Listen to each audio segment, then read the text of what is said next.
¿Cómo se dice mariposa en inglés? You say lift or elevator. ¿Seguro? Of course, you see. Both go floor to floor. Para fiestas y posadas.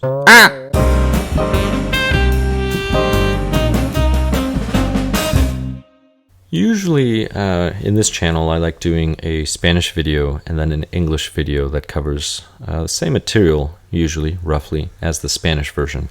That way you can watch either one, and say you speak English, you're learning Spanish, and you're quite good at it, you'll be able to pick the, get the gist out of the Spanish, even if you don't understand every single word, because there'll be an English complement. But for this video, it'll be slightly different than the Spanish one. The Spanish one is much longer because I go a little deeper into grammar and some examples. But Mexico has a new president, and that would be right here, Claudia Sheinbaum Pardo. And she is president of Mexico as of October 1st, 2024. And the interesting thing is that something that has been happening in the Spanish-speaking world, you've probably noticed in countries such as the US, the way Spanish speakers speak, is instead of saying la presidente with an E at the end, they will say la presidenta. So they feminize the word. And this is something that's somewhat common now, and I think it has to do with politics and people not understanding how language works and then trying to force an ideology into it. And let me explain. So when I say feminize the language, there's a lot of words or nouns that are ambiguous. Now, Spanish, really quick, has two grammatical categories. They're called genders. Gender is just a grammatical category. I know in modern times, in certain places such as sociology, psychology, gender is used in a different way, and then people are imposing it into other fields. For example, language. In language, gender is just a categorization. In the future, I'll make a video as to the origin of the word. But long story short, for example, in the US, gender was used as a euphemism for sex in the 70s because some people started using the term sex as an action rather than a thing, which is just a division. And maybe I will do a video about that because sex just means a division. That's all it means. So if you look at Spanish, gender, genre, genus, they're all called género. So that being said, in language, Spanish has two grammatical categories. So we have, for example, la persona, and la persona is a feminine noun, regardless of whether it's male or female. So it's the person, and it's always feminine regardless of male and female. We also have el problema, and that's a masculine noun. So if you were to say he is the problem, you would say él es el problema. If you were to say she is the problem, you would say ella es el problema. It's still masculine, regardless of male and female. So that one doesn't change. And the point with this is that nobody's trying to turn el problema into el problema for males and la problema for females. Nobody's doing that. So when I say people are trying to feminize the language but not the complement, masculinize it, that's what I mean. So a lot of people are just adding A's to a bunch of words to try to emphasize it's a woman, right? There's no need because the article will let you know. So according to the Spanish Royal Academy, the article will let you know and the adjective, and that's in género 2, 1A. So if we go to gender 2, 1A, this is the rule. And the rule talks about common nouns which are ambiguous or don't change based on the corresponding sex of the referent. So for example, the pianist will be el pianista, la pianista. We don't change this to an O just to make it masculine. We don't say el pianisto. And this is what I mean. People will, there's a whole obsession with making words, feminizing them, but nobody's trying to do the opposite. And at one point in time, this would have been considered, to be honest, ignorant to over-feminize things, or it would have been considered colloquial. Maybe, I don't know, the person out on the street selling you vegetables in the farmer's market or whatever.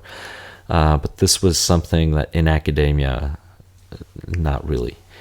I mean, people wrote articles criticizing this time and time again. So, for example, el psiquiatra, so the psychiatrist, it always ends with an A. We don't change it to an O to make it masculine. La psiquiatra, it's the same thing. And if we look at other things such as feliz, happy, this one doesn't change either.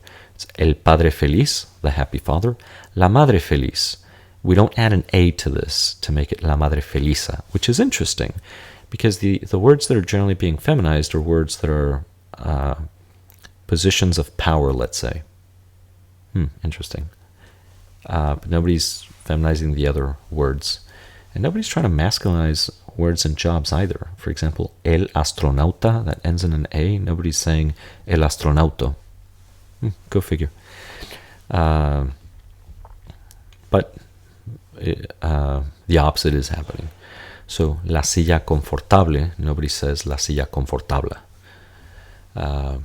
So, presidente ends in an E, so that ente, ante, yente, that suffix, one who, that's what it means. So, estudiante, one who studies, that's a student. Those are considered ambiguous, meaning they could go with either one. It's the article and the adjectives that will determine the grammatical gender of the term, because the term on its own, isn't gendered, meaning it's not categorized in either category, one or two, right? Masculine or feminine. Now, if we go to C, so this was the other one that was cited here, Spanish World Academy, so now we go to 3C. So if we go to 3C, here we go. So, we have the general forms where the adjectives will determine, for example, el amanuense, la amanuense, right? They don't change, and I don't think anybody's changing this. But we do have some sporadic ones. For example, the boss would be el jefe, la jefe, but some people will say la jefa, which is interesting. Because for me, if you were to say el jefe, la jefe, this would be like the boss and the boss. But if you were to say la jefa, I would expect this to be somebody's mother. Why? Because she's the wife of the boss, the head of the house. And something to understand is that historically, many times words were feminized, for example, jefe, but it wasn't to emphasize that the woman was the boss, it was to emphasize that she was the wife of the boss. And this is something very interesting because, for example, Claudia Sheinbaum, she's not the wife of the president. She is the president, which I find interesting, especially when I hear people who are very, socially active as far as ideology. Nobody seems to think about this. But then again, we can make the argument that words only mean whatever they mean to you. But for some reason, your words have to mean what they mean to you, but also to me, but my words don't. I don't get it. Anyway, confusing. I'm not going there. I'm just going to keep explaining how Spanish works.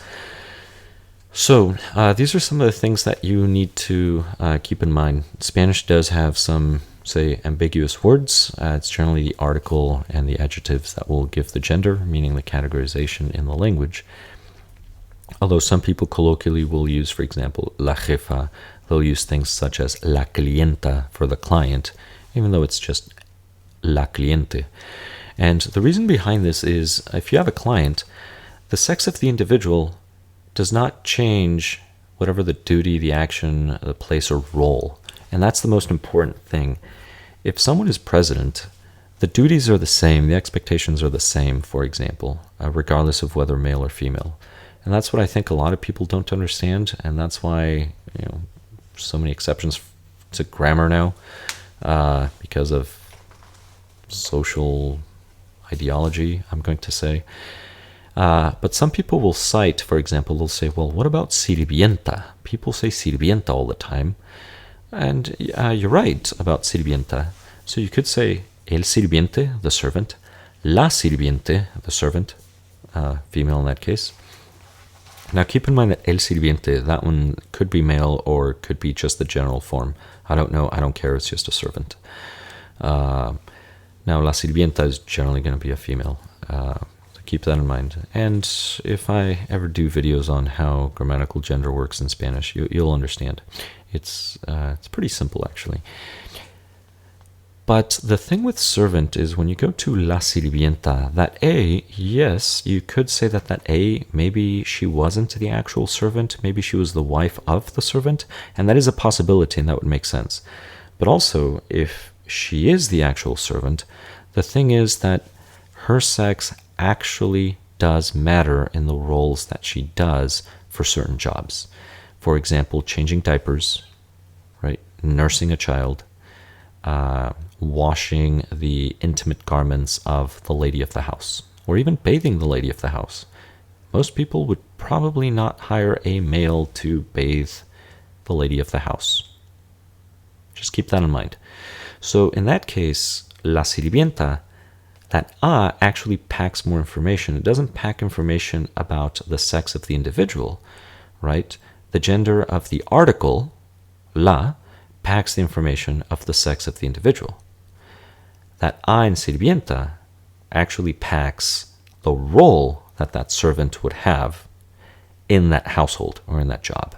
And this, I think, is something that a lot of people do not understand in modern times, how information is packed in suffixes. So here is an example, and this is very similar to an example that the Spanish Royal Academy published many years ago, maybe a decade ago, I don't remember how long ago, to be honest, where the Spanish Royal Academy was actually criticizing the use of la presidenta in a negative form, saying, hey, this is colloquial, it's not academic, don't be ignorant. But now they've turned it around and said, well, this is accepted because so many people do it, we'll consider it correct. It's probably just because the majority of them in academia are doing it now, to be honest. But if you were to do everything the normative way, you can go ahead and pause and read this, and you can ask a Spanish speaker, give them the entire thing, because there are a lot of people that colloquially, they're so used to saying la clienta, that they'll say la presidenta, that sounds normal, and then la presidente, they might sound like, that sounds a little odd. But then if you ask them, how does salsa picante sound? They'll say, oh, that sounds good. Would you say salsa picanta? They'll say, it's like, no, you would never say picanta, that's silly. Or would you say la estudianta? They'll say, no, that's dumb. Really? So this is dumb, this is silly, but this isn't? Interesting. Ask them if they would say persona dolienta de corazón. They'll probably say no. Would you say ella es cantante or ella es cantanta? Because if they're saying this makes total sense and this is the way to go forever and ever, this is actually the same thing grammatically. But no, they're going to tell you they would say cantante. So just have them compare the two. It'll be something very, very interesting. And like I mentioned earlier in this video, it's usually for positions of power where we want to feminize things.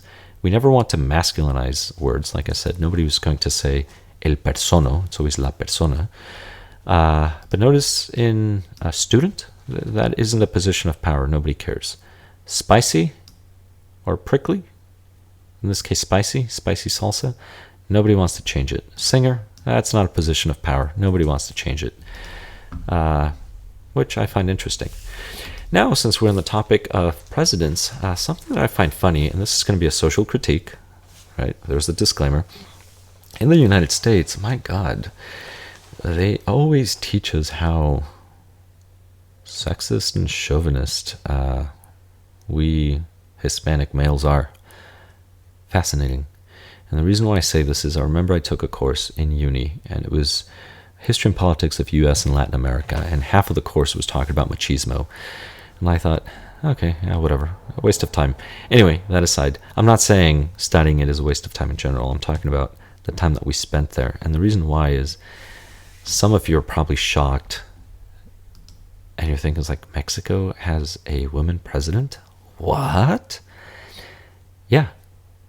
Why? Because she is the right-hand man of AMLO, Andrés Manuel López Obrador. Same party, Morena. He's the founder of the party. she is his right-hand man. That's the reason why. So if you really liked his policies and everything the party was doing, she is the one you're going to vote for. Notice that Mexico had three presidential candidates. Two of them were women.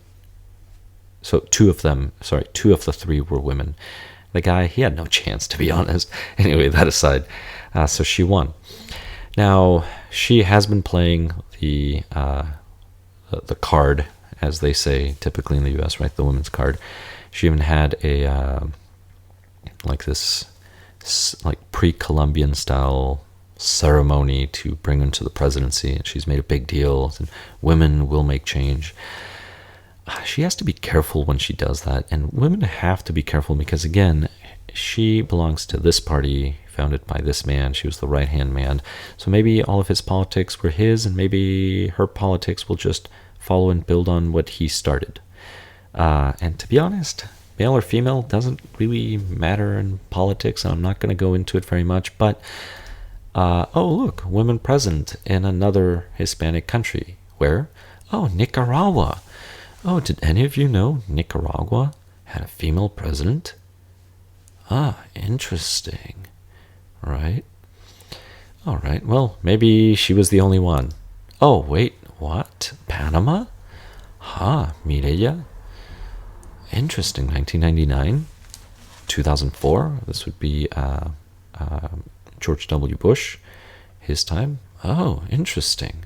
Well, maybe that's it. Obviously, I'm being a little sarcastic here because Chile re-elected Michelle. So it's interesting. There you go, Chile. President here, not, and then she's back. And it's kind of interesting because that's what happened with him. He won the presidency, and then she won, and then he's back. Interesting what's going on there. But anyway, the point is, she was president of Chile 2 times. And it doesn't stop there. It continues on. Here we go. Bolivia.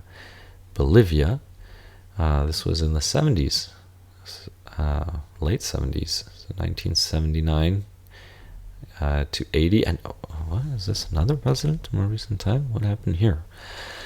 Let's look at Argentina. Wait, what? Argentina? 74? Maria Estela Martínez de Perón. Interesting. There's quite a history and controversy here. But anyway, interesting. Look up her history. Very interesting. But let's see, Argentina. They only had one, right? Oh, wait, no. They had Kirchner. Cristina Fernández de Kirchner. The wife of, Nestor Kirchner. Interesting. The wife. Who, to be honest, is probably more famous than her husband. And she served 8 years. So, fascinating. Wouldn't you know? And it doesn't stop there. Wait, Costa Rica as well? Laura Chinchilla? Oh my God, what has been going on? You're telling me Honduras as well, right now? The sitting president? And it's interesting, I say sitting president, because president, that Sid, that comes from sedere, which meant to sit. So like a sedan was like this chair, and you would be carried in the sedan. And then we have the sedan, which is this four-door car where people sit and are transported. So the car sedan gets its name from an analogy from the sedan, the chairs where you would be carried by people. So president would be, yes, the person who presides, but it's literally the individual who sits in front of others, the individual who conducts the meeting. But anyway, so there we go. Oh my God, Brazil as well? Sheesh. Wow, this is a surprise. But anyway, and I always find it interesting and somewhat funny when people think, if we get a female president, it'll change everything. I'm not saying there were good or bad presidents, but ask individuals what they think of their presidents in general, and then just ask them about different ones. Some people are going to love them, some people are going to hate them, regardless of who was who. And, maybe all of these nations were superpowers with one president and not the other. But keep in mind, going back to Argentina, when they had the junta, military government, and then they lost the Falcon, right? Las Malvinas, the Falkland Islands. Remember that was Margaret Thatcher in England. I'm just saying. But, I mean, you could always make the argument that women haven't been in power for very long. I mean, Queen Victoria was only in power for, what was it, 4 years, like the U.S. for? No, 6 years? Mexico, 6 years? No, it was multiple decades, wouldn't you know? Longest reigning monarch in history. And in her time, she was probably more influential than anybody else, which is why time is 0 in England. If you ever look at a map of time zones, it's 0 there, and it's in England because of Queen Victoria. Kind of interesting. And if I get any of these details, or if you have more information on these details, just put it in the comments. But anyway, this is it. The most important thing is when it comes to president, yes, this is the correct form. El presidente, la presidente. The noun is ambiguous, it doesn't change. But in modern times, the colloquial form, la presidenta, has been popularized, especially through media. If a politician back in the day had said this, the politician would have been considered ignorant.